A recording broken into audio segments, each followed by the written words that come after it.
It's also, I think, significant that our memo discloses for the first time that the Russians previewed to Papadopoulos that they could help with disseminating these stolen emails. So weeks later, when Don Jr. goes into that meeting, when he writes back to those offering dirt on Hillary Clinton, he says, if it's what I think it is, I would love it. And we now know, and we can talk publicly about the fact that the campaign, at least George Papadopoulos, was aware both that the Russians had these stolen emails and that they were prepared to help with the dissemination of those emails. That was one of several things that stuck out to me. Can you speak a little bit more about that? We know there was this sort of cutout figure that was telling him the Russians had the emails.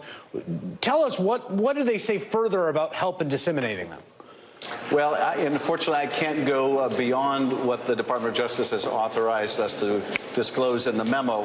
But I think it's the first time the public's been able to see one of the links here, and that is we knew from the Papadopoulos plea that the Russians had told the Trump campaign very early on in April of 2016 that they were in possession of these stolen emails.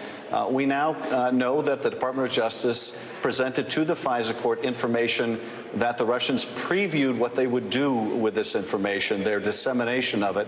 So when Donald Trump openly called on the Russians to hack Hillary Clinton's emails and be richly rewarded if they released these to the press, his campaign had already been put on notice that the Russians were prepared to do that and disseminate these stolen emails.